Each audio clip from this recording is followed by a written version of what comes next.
amana eddoboozi nabulime Esther esiku atokwete SS Media Uganda kubuuza kugwa nawe osinza okubanga otaba. Thank you so much. Tusiimira ddala olunaku lwa leero twegatiddwako ttiimu. Omwanga tunuddemu bw'oto mumanya something big is coming. Naye tutandikire wa so kutubuuzeeko twebuzeeko tutandike. Abatulaba thanks once again to see you, to be here with you and you, the audience that we have. Thank you so much always supporting SC Media, supporting us. Mwebale new Arena Patricia from Brown Skin Events, and thank you so much. Madam Douglas. Hi. Hi. Long time. Right now. Manyi bwe nina na esi ama Bible egamba bwe ekikompe kiyiwa simanyi ekikompe kiyiwa amafuta gayiika. So anyway guys, mugamba mutya abantu abatolaba amanya gange nze kikabidde Douglas nawa. You can go and subscribe on Media Now. Media Now erina ekintu kyereeta mujja kukiraba era mbeebaza abasubscribers nga tekuli na content. To be honest with you, I thank you guys for that, especially ladies from the Middle East. Mwebale nnyo mwaba making the Douglas Charlie. Yeah, thank you so much. Bambi banjagadde mbeebaza era yebanaakomawo babakolera kapate Satellite Hotel 1 bye baagala naye ndi babuulirira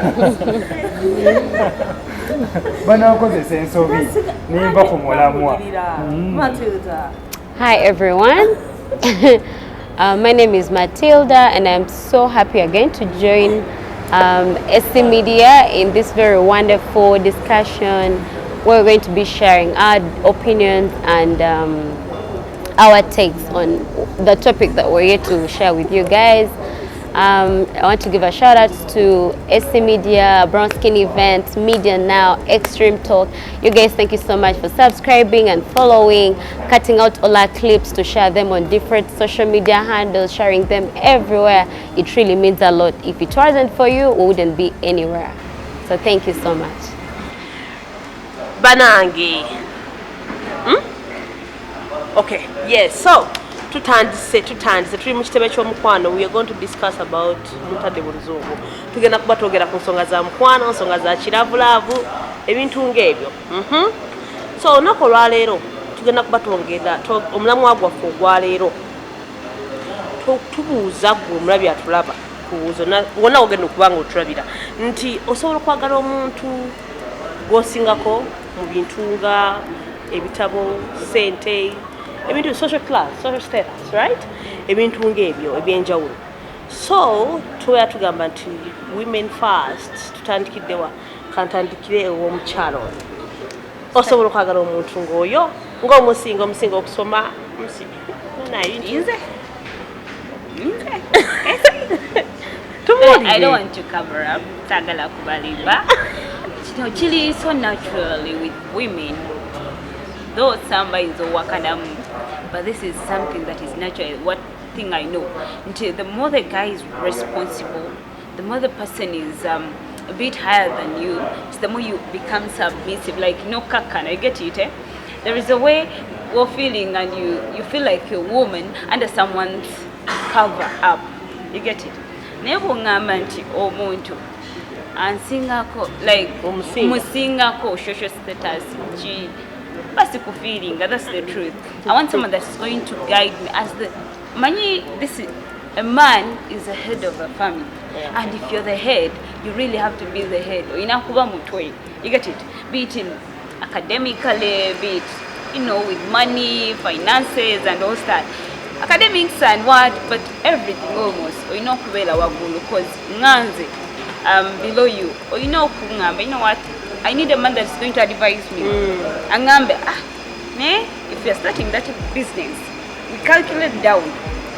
Tell her, I have some good person, friend, that we already saw, okay? And then is the only person that showed me that you have to get someone ahead of you. Because to the way I see their marriage, even when they're going to start a business, but once because the man is really, financially up and all that. Ainamu kasente. Ate n'ebitabo abina. They sit down. Olina amugamba. You know what? This and this. I think we should invest here. You get it? Smart. Let me tell you. Any man, that's what they always say. Any man in all aspects, you should be ahead of your woman. You have to guide, lead your woman, lead the family. If we do the vice versa, and then you're putting means in for sajja. You get it? Okay. So, me to myself, I can't go for a relationship with sajja. Musinga guni. Ngenda mu disrespecting her. Because if I come back, you know, there is the way this, I don't mostly money. I work to make it is no uliranga. Jesus say you can't control it. You feel like even kneeling now it's hard. You feel like now even serving food is so hard for you, because Bambi Musaja maybe aliwaka takola is, you know, we have men that are home. You know, abachala bewaka. So it's the same thing. Tingena sanga nganzale tanza vulo mugati nzale ta everything. Don't blame me. Ngankutote mwezi. Chigwe. Ngomisiza mwegari. Yeah, and even you as a man, practically to show me love, you have to be higher than me. Bring something that I would really appreciate and actually heavy. So, Douglas, Ori, there is byayogedde agambe tasobola omusajja oyo atalinaamu kasente. Baba bumpulirize naamu abaana ba nze bwenti bwensuubira nze nga this is my opinion. Nsobola okudeetinga omuntu nga nsinga status on condition life grow tukwatagana standards nezikwatagana mbuuza ziti omukazi nyiza okuba mu dating nga mukazi wange lawyer. Douglas, I'm having a certificate in business administration, right? Dating omukazi lawyer. Nyiza okuba simutuuka mu bitabo at that particular moment, but I'm willing to add on. Now I'm doing a diploma in mass communication. I'm going to go back study community psychology. I'm going to go back study public relations. Nga nange tugenda tuka ekiseera nga ddala nange kati njogera ayinza okuba taninze naye awantu awali omukwano olaba gusobola okutambuza okuba no paka gulu ku bigere simulabanga munnange gubakozesezza bingi omusajja n'omulaba ng'ebyapa bye byeyakolera okumala emyaka aga abisayinize mu ddakiika 2 abaliko ekikyamu kiyinza okuba kikyamu amjaseye kabe n'omukyala n'aleka olaba omukwano guno okumanya kintu katonda yakyesigaza gukulesa bakadde n'obaleka n'ogenda n'omutugoza nti 8 ogw'emisana kati otambulingire wano ekya education perspective aspect nayo tugirabe tudde ku kya ssente bannaye kambabulire bino ebintu bakola bikole oyinza obutakyusa for example eno ng'omuntu famire yaabwe erina ssente yeyamu enjavu naye era nazze kyenzikiriza ssente bakola nkole kuba n'abagagga betuziraba nabo bakola nkole nze nsuubira nsobola okudeetinga omuntu oyo as long as nsobola okukola and I reach the standards kira kwamaati watosobola kukola because obimanyi ojja kumusaba omuntu nga ye alina chance yakola banga sente zijja lunaku ki ngejja lunaku lumu nyinza okutola emyaka nga 10 esi kasitola okubanga okwagala initially weekuli esi let me tell you true love actually it's patience it waits, you know, that's what I believe. Okitegere kasitaba ng'omuntu wange yanjagadde ye sirina nkikkiriza daga nsula mu luumu emu nina katandalo kange kwensula najja nga ye bambi bava mu mansion status yaabwe yanjawulo okuyange n'agamba omanyi waddiya let us grow together because as I've always told people that our main aim in relationships is growth. As long as love weeri bannanga awali okwagala nze wano kino kyensuubira awali okwagala mmwe mwembiri teri kirema n'ebitasoboka mu maaso g'abalala mulaba ng'ewammwe bisoboka. Kati njagala nkuzeeyo ku byayogedde kubanga wadde byonna byogera nga tasobola kukuwa kitiibwa nga akusinga status, right? Naye sigamba nti batakwagala. So you know when it comes to love, love humbles too much. Thank you. In our lives, in our behavior. And if I'm in love with somebody, even if they do not have money, it will blind me like how it started. Like when you're in love, you'll even walk up to Gulu. So when you're in love, I always say that people that come into relationships when they're material minded, like what does he have? They're what, how do they call it? Ekigenera kyabwe ekyokujjamu a relationship tekibeera kwagala, kibeera on those specific things. Okitegeera nti ojja kusanga nti omuntu omu abadde single for a very long time tanafuna mwagala, then a Douglas comes nagamba, you know, najja with all those offers, I'm going to marry you, I'm going to do this, I'm going to do that. No gendayo, yes, this guy has everything, he's more educated than you, he has money, his family is well off and all that, and then you'll still get there and then you'll not find happiness in all that. But when, you know, love is always there, I get it. But there is this time, all marrieds will tell you this, most of them that I've talked to, they have told me. There is, that's why they say, love, it's only understanding, it's not only, it's understanding that keeps most of the marriages together. It's why love, over kind of deteriorate.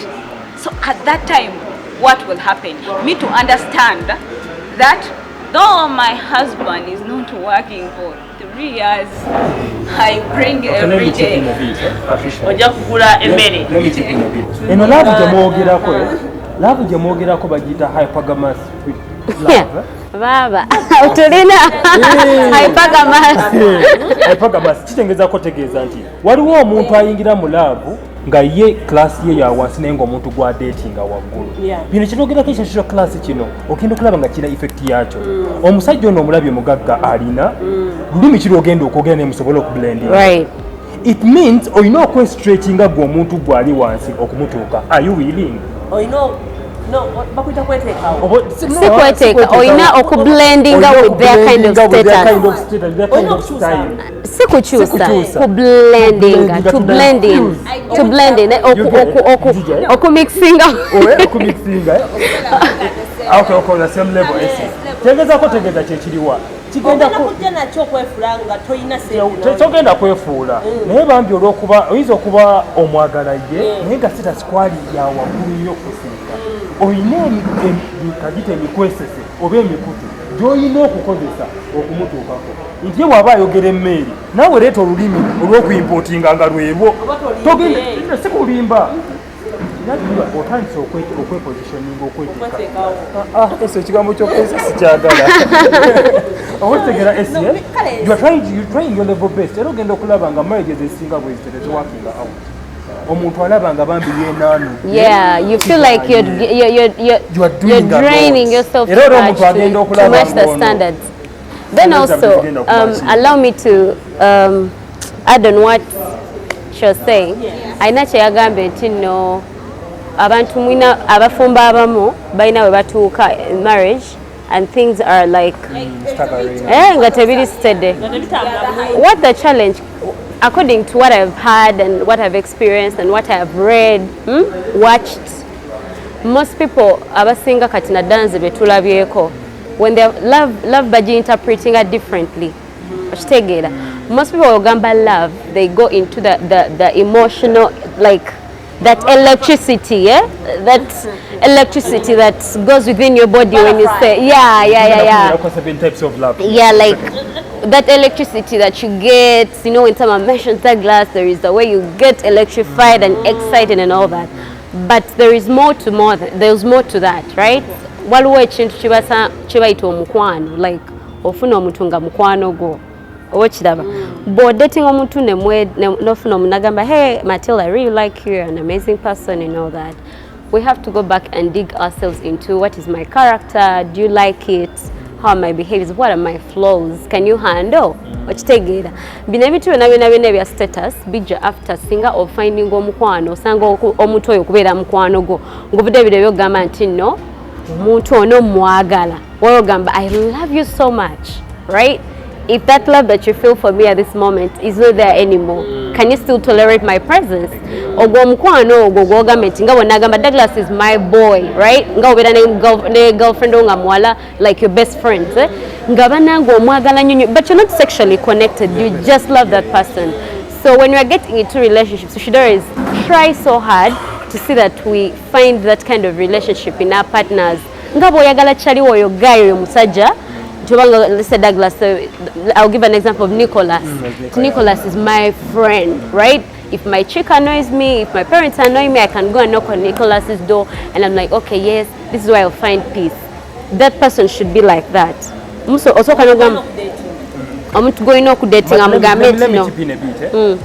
Wanonga tonaba kuyingira mweno relationship y'omuntu akusinga class. First give yourself that true definition of love toyagala yokaringa. Lwaki njogera bwe tulina ebika bya love biringa musanvu. Ekyo kye mbagambyeko it's for that. Wali kibayita open relationship. You love each other, yes, maybe tewali ajja kuliyigiriza nnyo mu munne. Ekyo nakyo kiryawo.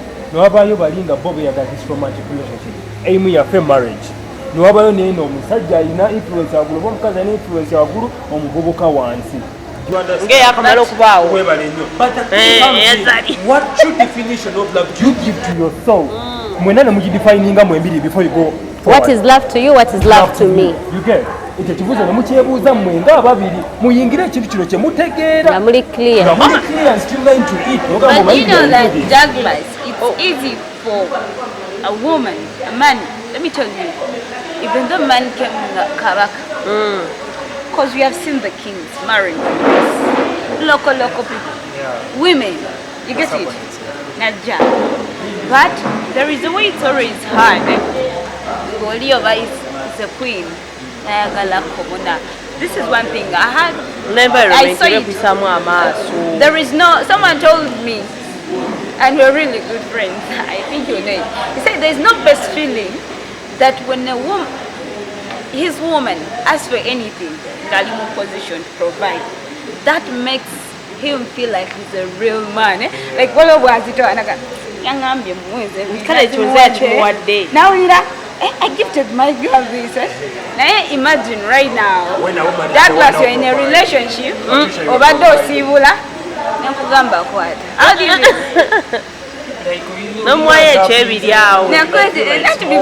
feel? Though intentionally news of Belanga that hurt you. Okay, Patricia, I get. I'm going to let me chip in a bit. Katuoba omuvubuka ono mwagadde for your scenario. Oli high status yali kullo. Tokola bintu directly. Kumutaapingira mu ddala. Ajja kulaba nga gwa muyisaamu amaaso. What you need to do is only one. Bw'oba oyagala omutuusaako obuyambi bw'okumuyamba, you at least do it indirectly. Do you understand? Mbuuza lwaki? Obutajjawo character nti ye musajja ayinza okuba yes talina naye omusajja will always be a man.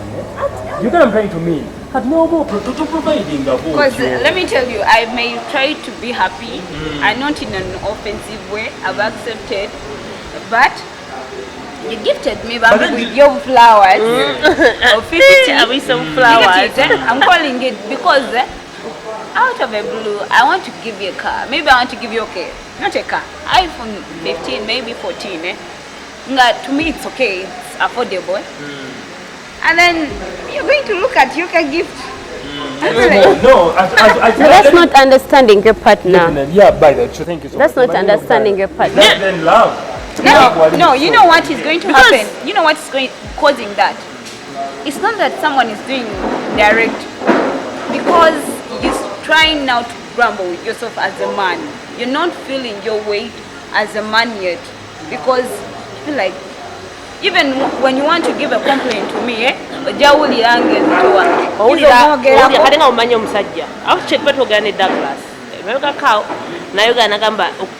how omanyi otya nti otandise okuva ku mulamu mu relationship kiri kyabadayogeddeko nti ono kyagazaako okutegeeza nti oleesa akamuliko nako iPhone 15 ng'omusajja kiri kimubeeramu kiri yawadde you understand your pattern nti niyo omukazi ono bukimi akikola ki oba kitegeera ate actually nga tuvuddeko kankubulire by the way love kintu kinene era kibeerawo ne waliwo n'ebirala ebijja mu society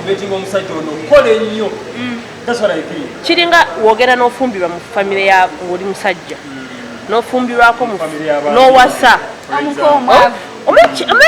the way they treat you gwe wadde mugezaako laava eno onaaba olyanga owulira ekigambo yajja kubba Ostegera amwesibako yali talina gy'alaga era bamalako emirimu. You got a point, eh? Omuntu ono ayagala omuntu watete class eya waggulu. Ebigambo ebiri negativu bisuubire. Bw'oyingidde mu bulamu bw'abali nga balina. Bwe kiba nga laabuwe nati ekiro kyengamba oba osuubira weepimamu n'ogamba naabihandolinga bw'oba oli musajja tayagala kujoogebwa. Yeah, of course, I'm You see, me my take on this topic would be that I wouldn't mind dating someone that's of low class or social class compared to me, because me as a person, when I'm going into a relationship, the things that I look at are not even close to status, right? I am so, no, you see, Esther, why I'm saying that is because, oh, Bambi, I'm sorry. Bwembanga ngenda mu relationship oba ngenda mu ntegeregane y'omukwano n'omusajja nze sifayo kugenda na muntu ali wansi wange muba kusoma simanye ewaabwe baavumu ewaffe tubasingako ku ssente oba ewaabwe bansinga ssente ebintu ebifaanako nga bityo, because nze wembanga ngenda mu relationship n'omuntu si kyekintu kyenteeka ennyo ku birowoozo byange, because nina ekintu kino nze nga nze kyendimu oba nze kye bankulizaamu nti nsobola okwekolera oba okiraba. So wemba nga ate n'ekirala kivaamu nnyo ne karakita y'omuntu nga ye bw'ali. Eri abakyala be tulabye bangi nnyo ng'abasajja bwe babasinga ssente naye nga they are very disrespectful to their men. Okay? Nga tekiri nako nti oba class nga omusajja ajjamu wabukimu mugambe biki bino byompadde. But Matilda, let me just tell you this. What I'm trying to say is not that someone can't work for themselves. You get it? Or maybe someone ali more monetary or like thinking of money and stuff. You get it? Me, what I'm trying to show someone is this. This is one thing. Yes, I accept such a relationship can be there. Now in a bango, because even ngabo ulika start and take sente omusajja bakuyitirawo sugar money, yet it's very weird. No, the challenge engeri gy'oli explainingamu, you're explaining it in your own way gwenga omuntu oba kitegera. I'm also trying to explain it in my own take, right? Nti wemba njagadde omusajja gwensinga ku class lwaki mba mwagala okitegeera. Nze siri mu kugendera ku nti oba sente zalina oba nze kyenina gye kyatalina. There is that other thing me I am looking for in that person. That is why Douglas yagambye nti owange ogenda mu relationship, describe to yourselves what definition are you looking for in love. Oba kitegeera. Nze omusajja wange, it also like it comes with so much. Okitegeera, olwinza ofuna omusajja nga abadde akusinga ssente Esther ne bamugoba ku mulimu. What will happen next? Oba kitegeera, towamufuna nga omusinga level. Abachala right now we are very prominent. We are making a lot. We are doing a lot. I'm going to get my partner. Let's say a Koloba. Let's say he's an auditor. I'll give an example. Omusajja nga auditor nga kufunye wakava ku kapasa bakusingira ddala. Oba kitegeera naddala nga tonnakola. Laba wankufuna zinefuna omulimu mu UN. Nga we are dating. Oba we just got married. Nefuna omulimu mu UN. What next? Am I going to say now I'm high class, you go away? No, you go back to the basics, to where we started from. How are we going to handle our statuses right now? Mutula wansi ne mugamba mukwano, this is what I can do, this is what I cannot do. And to me, Matilda, for as long as a man is fulfilling his responsibilities, I am not going to interfere with his business. But how is he going to fulfill the responsibility? No, like responsibility is not having money. Responsibility is the commitment that you're having to make sure you fulfill it. Now listen, there are men that have a lot of money and they do not fulfill their responsibilities. No, I'm not saying about having what, a lot of money. No, because you're saying how are you going to fulfill the responsibility if you don't have money? And I also told you that there are so many men that are having a lot of money and they're not doing their job, and women are doing it. That is why lately women are very prominent, because men are not playing their part. Matilda, I want you to take this. I'm not only focusing at how much the guy has, but I said he has to be above me. There is a feeling it gives someone like feeling Jafunoli, because the guy is able to pay tuition for the kids, not on me. this guy, let me tell you, chowewa gambo musajja akomawo n'akaveera. But like, it's not me saying it, but I've seen most people that say, okomanga ochi. You get it? These are responsibilities. Love without actions. Like no, Esther, Oliver, the challenge we're having now, I did not finish what I was saying, right? And you did not understand my point. Ngambe omusajja bwabanga are fulfilling his responsibilities. Omusajja wange wemba nkoze ne musinga, it is not on me. That is my chance, that is my luck. Okitegeera, sigenda kumu excusing from playing his part. Oba kiraba, sigenda nenkuwa ne example ngatandika nenkugamba, imagine twatandika ng'onsinga. Then we get married and I get a better job or I get better enterprises. I'm not going to tell him that I'm not going, please stop buying bread, all right?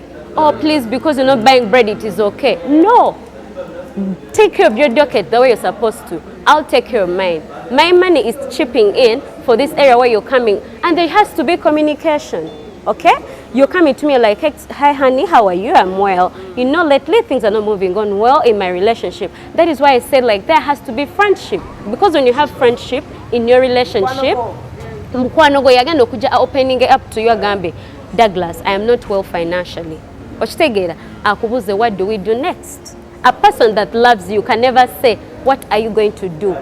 They'll say, what are we doing? Because they're in this whole thing together. They have that collective language. They have a collective language. It also comes with communication.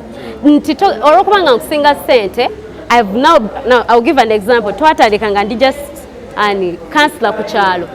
Netuka nefuka MP. Ntuse parliament president ansimi. Apado wa minister. Atenga nzija kugamba. Excuse me. Matilda. Obuzibu obuli kale nze what I'm trying to say nti abakyalo bamanyi Douglas twakyogerako naawe nti kiri oba mu DNA nti omukyala kasitalanga okufuna ku ssente nga kusinga oba kitegeera ate olabe ebiseera ebisinga omukyala okweyisizaako obubi kisinzira engeri gye badde omuyisaamu nga tanafuuka kyamaanyi. Yes, because omanyi omukyala ebiseera ebisinga like obongo bwaffe, like I don't know if you guys are really understanding me, because while we tuka mbulamu bwaffe nga we can no longer handle things ourselves nga we need counselors. Oba kitegeera nga bikususeko because abantu abatuukira in a life. That's why you find celebrities. Now you can take an example of Will Smith and Jada Pinkett. Baba them separation for 7 years. Do you think they were handling that just the two of them? They must have been going for multiple therapy sessions, right? How do I handle this situation? Kata Esther we tuba tusemweyo level. Omusajja wange nga musinga ssente nga naye mwagala naye nga mpulira my ego is taking control of me, right? When mba nkyakwagala, I'll go and ask someone to help me. I'll go for professional help. I'll go for professional help. I'll go to a counselor. I'll be like, you know what? That is why they are counselors. That's why people go and study psychiatric courses. Nti mnango olaba nafuna mama wenga tetulina ssente nkoze nti kubanga jjukire tubeera tutandika obufumbo teri azze kugamba nti tugenda kwekyawa ffenna tuzze bakubeerawo kati omuntu oba olina omulina okuyita in all those things. Nti we muba mufunye ssente nnyingi ennyo kyenavudde ngamba omukwano we muba muli ba mikwano bba wagenda kulaba ng'oyitawo agambe Esther, I would like to have a talk with you. Akutwale mu kisenge agambe mukyala munange okuva wennayavuwala gwe n'ongaggawalako watabuka tokyampuliriza, you disrespect me, I understand. No, omukyala olaba omukyala gwe babuulirira mukwano, omukyala gwe babuulirira tasobola kweyisa bwe batyo. Omukyala atalina guidance ye yeeyisa bwe batyo. Kati so kanze katono Douglas kati Matilda atugamba ku mukyala kati omusajja afunye ku ali status yawaggulu omufunye mu yeno omwezi afunye ekiseera takyagambikako wama naye nsobola mutuuza nga Matilda wagambye ne mugamba ompiseeko nnyo onjoze nnyo ofa kinensi. Let's talk about change. You are dating someone ayinza okuba talina, for example ono wawansi talina odatinze omwami alina gwe oli mukyala omwami alina but nga bwe nakugambye olina ebintu by'olina okukola for you to level up. oba isintegerekese question is there because oba tobikoze you are in for it. No. You are in for it. That's what you have said.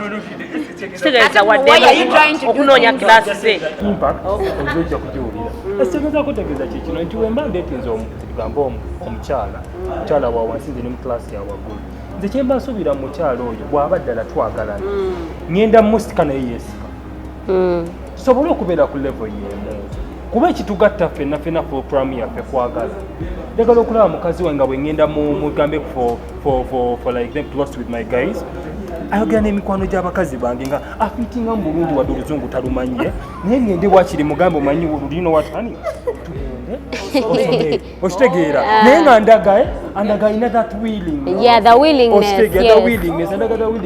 okulaba nti asobola equatinga because olina lebo omusajja gyogenda kyekino kyenagambyeko esiwali nengamba ffe abasajja tukola n'abantu baffe eno wansi ne tukyuka abakazi ne bagamba tukyuse nengamba esenko bilioni 2 oba onozigala kyekimu Kabe matula ne bonakwasa million, but you are going to change. But the question comes in, how do you really okotiningo cha partner wona because jagalo bere ne partner wo manyi ajja kukyuka, but how are you going to cope up nga choose? Naye atene kya Douglas, ekintu ky'okubeera n'omuntu mu relationship nga okakasa oyo muntu agenda kukyuka, that thing is bad. Si kukakasa. Omanyi bw'ogamba nti ng'omanyi nti ajja kukyuka. Okitegeera. I'll give an example. I have been in a relationship, Esther, where my ex told me, Matilda, I know when you get money, you'll change. Okitegeera. Ngachi gamba. I don't know why. I always told my partner, why do you think like that? That's because they are... No, you know why? It's my mtitofuna okitegeera nkagamba naye Matilda gwe bonofuna sente gwe that's why nkugambye nti olaba ekyo gy'ogamba nti omuntu oba ogamba nti n'omutwe agenda kukyuka sometimes it becomes bias. But I think Bobo very honest. Nali sinaba kati kitegeeza bwenfunira bwenti waliwo n'olusi okuba nga mbadde sinaba nakukyuka gwe n'otandikirawo okungamba otandise okyuka okitegeera.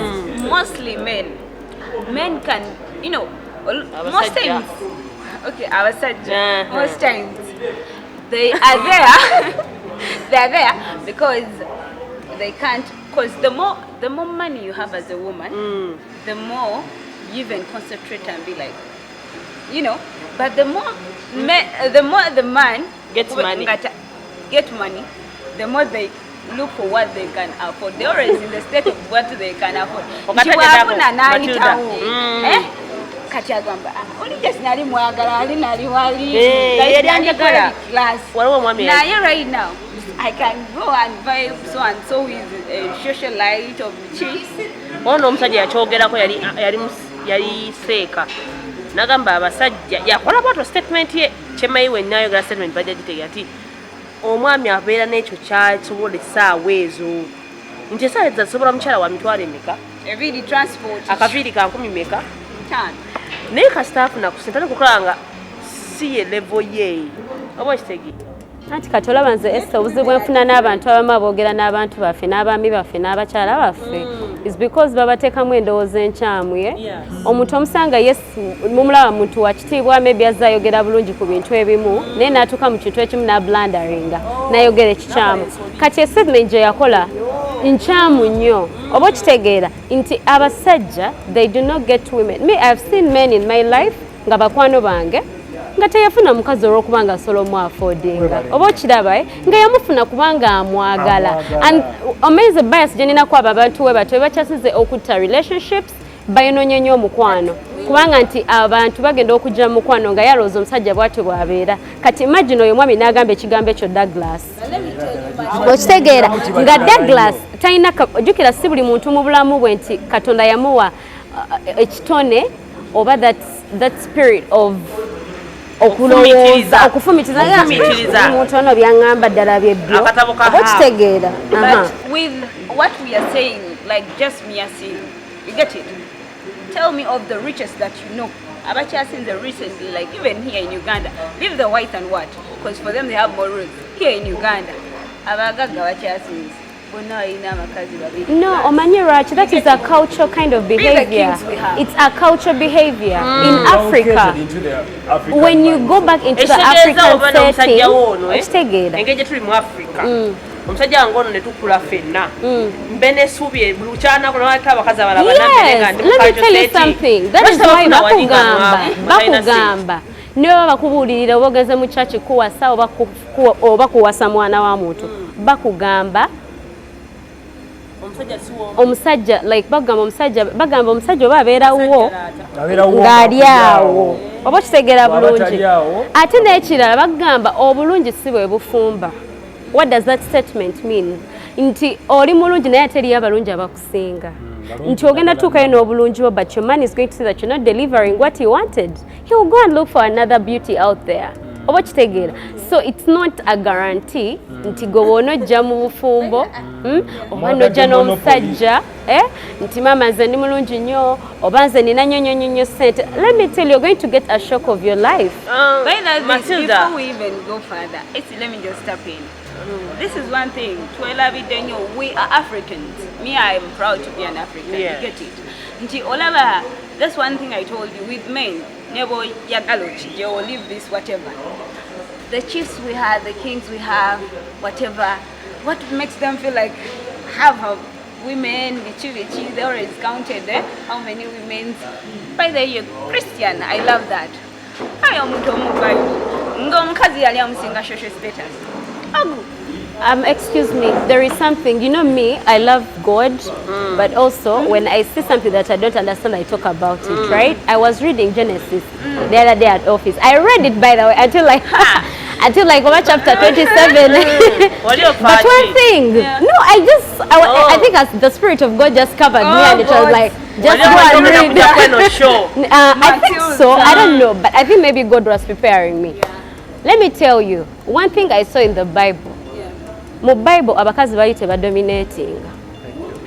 Oba funa bulungi, but that doesn't mean that is what God wants. Oba funa bulungi, that is what they wrote. Because when I read in the Bible, I even asked some friend of mine, Mubuza, what age did Eve die? Like, Mubuza, Eve yafaine emyaka emeka. Eve wa Garden of Eden. Naye mu ndo katono okunyonyola kino why the Bible doesn't speak like into Bible, Jolie referring to ladies right now. The Bible doesn't speak a lot about women. All the Bible has, Father Abraham, yes. You go and read it. You go and read it. At least I read the beginning, and I'm sure you're still reading. You know, that's the problem. No, there are women. There are women. No, listen, please, Patricia. There are women are there. They'll talk about Rebecca. They'll talk about Ruth. They'll talk. You know what? Listen. There were great women, but they did not dominate as men did. Dominating. Like bakugamba nti. I asked my friend, Nemubuza, what the example, when did Eve die? But the Bible shows Adam died at this age, his kids died at this age. They are not talking about their wives. Or what this person did like this at this age. And then I kept on asking, why are these women? Because me, as a woman that loves women and our domination and becoming great, I was looking at a part where they were saying, Eve also you did see, this when this. Eve, at this age, like, bali balaganyo, abachala aba dominating. You cannot compare them to the men when we look at the rating. That is why I say they did not dominate a lot. If you want more theology about Bible, you have to go deep and study more apart from this. No, listen, I was giving an example, Patricia. You quoted me wrong. People only get the book of the Bible and they think that's all. If you really go to school, Bible study and learn, they will tell you what. That is not what I'm saying. That is why this is why the problem is. The other time was on the internet and someone said the challenge with Africans, like you're saying, they tell me. Why should they tell me when I can read? I went to school, I know that what this word means and what this means. No, they're not supposed to tell me the Bible. I have it in my house, I can open and read it.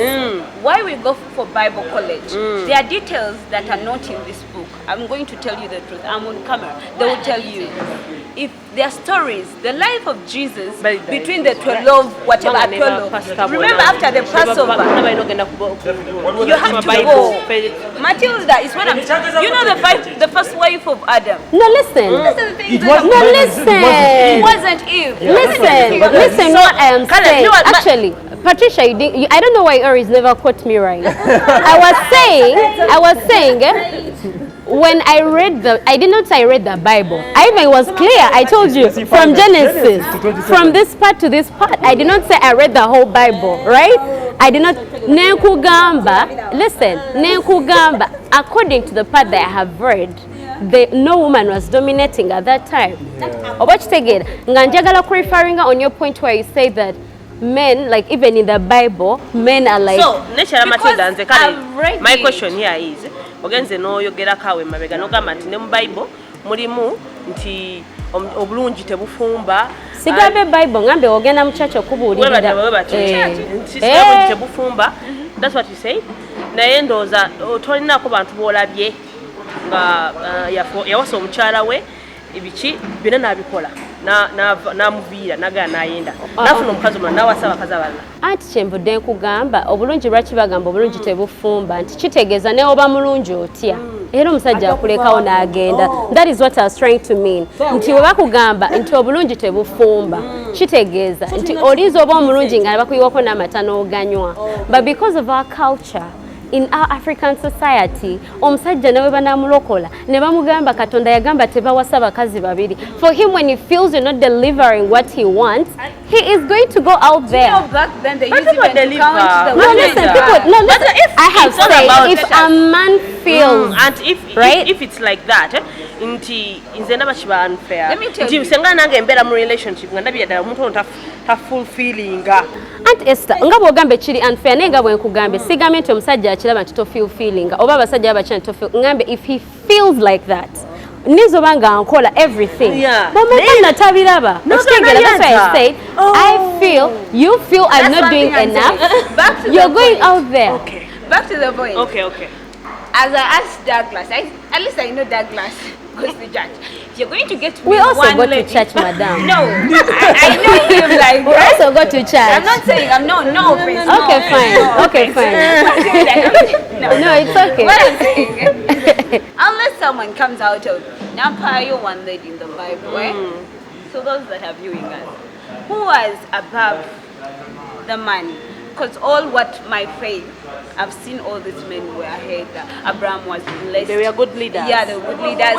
Solomon, David. A minute. Let me talk about the Quran. I don't know whether we read the Quran. But Douglas will take my time to read the Quran. They are very powerful. Yes, but may I read the Quran? Yes, you're right. I also know my friend that reads the Quran. Aisha was one of the prominent women in the Quran, I beg your pardon, and had that influence to Prophet Muhammad, peace be upon him. Do you understand? Yaina food we are very specific, too dominant. No mwami on Prophet Muhammad, peace be upon him. Gainengeri jamu ulirizamu. You get what I'm trying to mean? No, let me tell you something, Matty. Matty may be actually when he's a singer saint, needs to sing the guitar. No, Bira byakugasa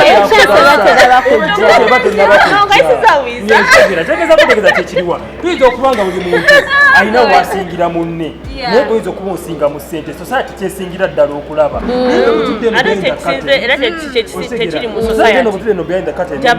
mati akimanyi kyemusinga akasente mati akimanyi nti nebintu byemusinga family yaffe erina ssente isitu naye bambi ye kuzikana yasinga ssente. You know what? This is one thing. Be it from the beginning. Not breaking the principles and what we are.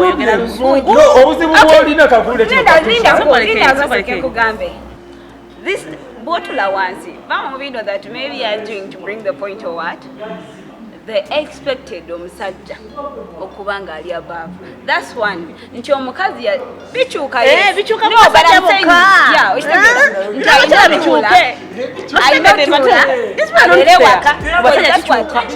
I get it. I know cola. Why did Let because they expected you to let me tell you something, you people. That is how society branded that. Now listen, Patricia, bino ebintu byaliwo byasettingibwa up. Definitely. That's what they say. Even when we were studying, they say the African tradition, society, and all setting.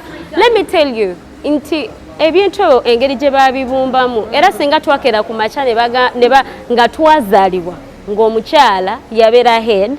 That's what would be happening. Oba kitegeera. Number one example nembagamba when I went in the Bible. Tebalina ku kye nasomeko from chapter 1 to 27. Tewaliwo bali balaga nti omukazi yali ayita ku musajja. I even give an example, like an example nengamba balinga boogera ku basajja everywhere. Okitegeera abakazi bali tebalina ekyo kye bakola nga omukazi gwe ndalabyeko gwe bayogerako awo yali ani? Rebecca, the wife to Isaac. And what they quoted on her, listen, what they quoted was Rebecca yawa mwana wa magezi. That story of Jacob and Esau. Matilda, why are you saying that? There is a full book of Esther. Okay, let me chip in a bit. Patricia, I'm here and you're the other side, right? I want to say that. What I am saying is, I'm looking at the part that I read. I am looking at the part I read, not what you know. Okay, Martin, can you explain? No, that's why I'm saying. No, listen, that's why I'm saying I'm standing here and for you already the other side. Because the cinema two guys.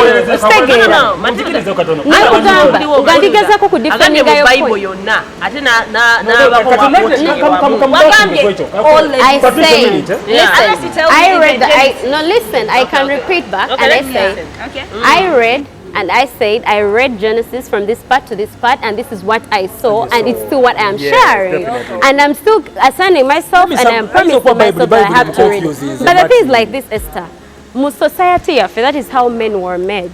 Inti, abasajja balina okukola ki? Okutuyitaako oba okutuleadinga, which is very okay. But what if he cannot do it? Thank you. No, Matilda, this is one thing. The way you've said it, you don't have to say the lady I read about in the Bible. We have a. You know what, Esther? Man, I'm not going to talk much about the Bible because I'm not so sure about it. New tradition. Physics. Akolaba mateeka ga laws ago. Mukazi we yali agakola. Niye tumanyi Newton. Okitegeeza kugamba. No, I'm not supposed to be under a man. Listen, Patricia. Ekyo kintu kikyamu nnyo. No, it's not woman. No. Tetulina kubeera under men.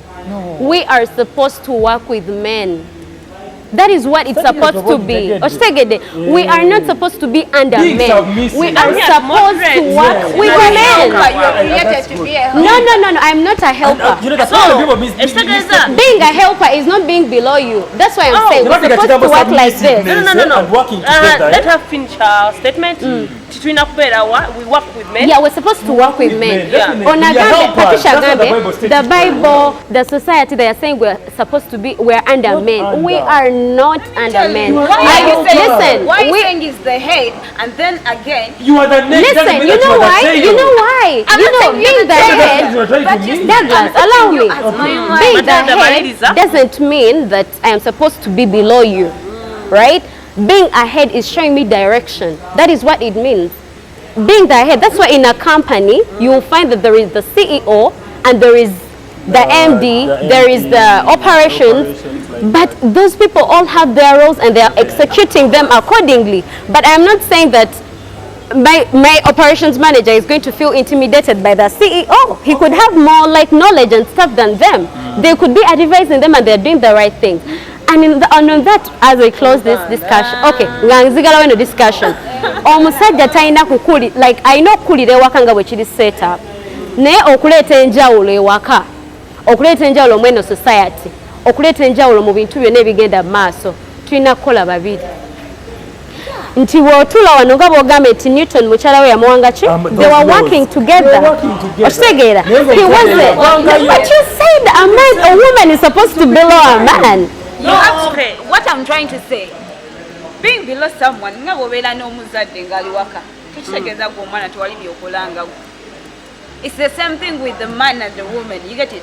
You're doing something, you all wake up and go to work, but you're still going to be. There is that olaba ebigambo byogera, you see they say our tongue is very powerful. Ekyo kigambo laba okyogedde awonti no ola tuli wano. I'm sorry Esther, kansoke mugambe kano olaba ekyo kintu kyoyogedde awe tutudde wano just tulabanga ebyokusaaga, but someone is going to listen to that. A boy atanaba kutuuka myaka gye egy'okwetongola, and you get it at the back of it. I am supposed to be on top. A woman is supposed to be below me. Oba kitegeera olaba ebigambo bino like the choice of words olaba kyeyogera, it's very right, but maybe the choice of words, right? Nti omwana ye bw'aba akiwulidde omugamba omusajja alina obeera waggulu w'omukazi. Am I the first to say that a woman has to be the head? So and a woman has to be what? The neck. So the shoulders, and they can never be equal. Yeah, We cannot be equal, but at least we can work hand in hand. Buli omu alina eddakiika 3 asubmitting it. Tutandise naawe. To me, this is one thing I can say. And to anyone there, if you know anyone, Balikwogedde mu Buganda bakategeera bulungi naye kale. omanyiyo omuntu yenna, because I've been reading the Bible since from down or what, because of my faith. You relate to the normal life. Some people have not read it. Yeah, relate to the normal I'm life. going to just do to my faith. To my faith. Because I believe women babogerako. We have books of women. Sarah, we talk about Esther, talk about even, by the way, the people that helped Jesus, by the way, ladies mostly. The Bible, the start of salvation started with a woman, and that was Holy Mary. You get it? So this, I'm not saying that because we're not, the way they're saying that a woman was supposed to be under. That's why there's where Paul says, omukazi wagenda kwogera asooka asabe musajja. It's not in a bad way or what, but that's how it was created. But just because ffe tubitaddemu nnyo olugesigezi ne twefuula nti tukuze nnyo, now we can do what, there is right, you get it, tususe wetwandikomye, you get it, as women n'olemwa n'okuwa ekitiibwa bbaawo because you are now beyond. That's why I told you all why even God intended it like that.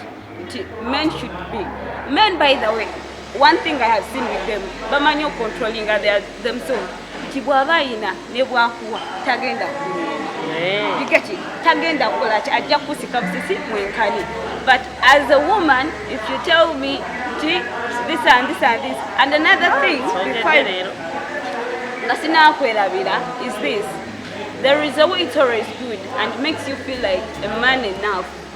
I'm not going to advocate someone, you go with someone, my brother, you call answer me, because let me tell you, as someone, ogenda kola ambaga, what's a so dated? No. No. Why na, you know, engato wajiguze no. Esiti je wayamba de bajinja zise. What are you going to do? Because the woman is there. Like you're not going to feel money now. There is a feeling for every man I've talked to. Ngabwa provider. Now utula muntebe. No saba chai, no bimba no dakweli, omanyeyo. You know, no bimba no uyanga. There is that feeling you get. Even respect comes naturally, because negativity will always come at a pressing. In most marriages, most relationships, it's lasting. So brother, any brother that side, please work hard, so that when time comes for that woman you really want, work hard. And you'll be happy. Thanks so much. Douglas, Dashikasatsu. Byonna byogeddwa but kangirire dakiika 3 namukama wange bwanzinze. So mama mwabayinga relationship nga zirimu social class difference bino bisatu wamangu olina okubyekwana. One, leka love ebire mu kintu kyammwe we mubanga ddala toli mweyagala, because this is what I believe, where love meets everything is possible. That's my take. Nti omuntu waba akugulidde suuti nga munnange wabitebezza, olw'okuba munno omwagala omanyi n'obwesigwa bw'omutaddemu, omanyi omutima gwe kati mugumu, because ekinaasanyusa omwagalwa wange nange kijja kuba kinsanyusa. Bwensuubira tobolaba ngambye okwagala kuliringe. Ekyokubiri, we bagira bata mu Luganda, you need to have that role to grow with him or her. nti munnange akusingako wano kola nga bwe kisoboka mwenkanenkane okusinga munno okumumenya golw'okuba oli waggulu ddeno wansi mu nfuufu okolime ebyo byabaasoma ate gwe maama mu abalina ssente ebyo tebigenda kutwala relationship yammwe anywhere bwe muba ddala nga kyensosezza wali mweyagalira ddala making sure that okula ne munno nkiddamu era nkyogera the main goal of a relationship is growth muyina okukula mwenna you need to evolve you get ekyokusatu kyokka its commitment mu basajja bonna bonna oba mubakazi bonna enkuyanja aba klaasi yo wabaleka nolondamu ono walina ensonga zo kati ensonga zo n'ebigendererwa byo byonna bituukirize kuba ate mmanyi bisoboka so I submit saying wamma kisoboka okudetinga omuntu atali wa klaasi yo nkiyitamu kasita mubanga mweyagala love weri will weri ne commitment. Thank you, Mr. Sega Douglas. Matilda, dakika 3 omalirize. Okay, bana mwenna abatulaba nze nga nfundikira ensonga eno ekintu kyensinga ddala okwagala okwencouraginga abalabi baffe bw'oba ng'oli eyo ng'oli mu relationship ng'eyo eya social classes ate njagala ono ate njagala oni, one thing you should know is that olina okubeera ng'oli mwegendereza nnyo n'omuntu ono gw'okyuzinga kubanga olusi kisukka mu status ne kigenda mu character ne kigenda wakawe gye bamukuliza bali batya kibeera it comes with so much olusi kiri just ku ssente wabula n'omuntu enneeyisa engeri gye bamutendekamu nga bamukuza emataringa so ebintu ebyo byonna olina obiteeka mu consideration abakyala mwenna abali eyo do not think that when you get money you're supposed to become a problem but if you feel like you're too high compared to your partner okusinga omuteeka in that toxicity omuleetera okuli as if they are not enough they are not doing for you enough bambi genda onoonyeyo gw'oli ajja okukola ki okuwulira gwe by'oyagala okusinga okukwata omuntu omu omudestroying togenda kubeera naye ogenda kumuleka okumudzayo eyo mu streets okutandika okuyiga nga yafuuka ekizibu olw'okubanga experience gye yakufunamu so let us try to be very careful let us not just bump into relationships. Not every relationship is supposed to lead you into marriage. Relationships ezimu ze tubeera nazo tubeeramu just kuyiga na understanding na appreciate na kulaba nti wantukira at the right time for me to get married. I am well equipped. I have everything that I need. But now again, whenever as a relationship. Whoever is coming to practice on me should be offered as a living sacrifice. Thank you so much for watching and listening. Yeah. Thank you, team. Whoever is coming to practice on me should be offered as a living sacrifice. So, mwenna abatulabidde ku platforms ez'enjawulo, thank you so much. Sigala nze na bulime Esther, S Media Uganda. We love you all. We meet next time.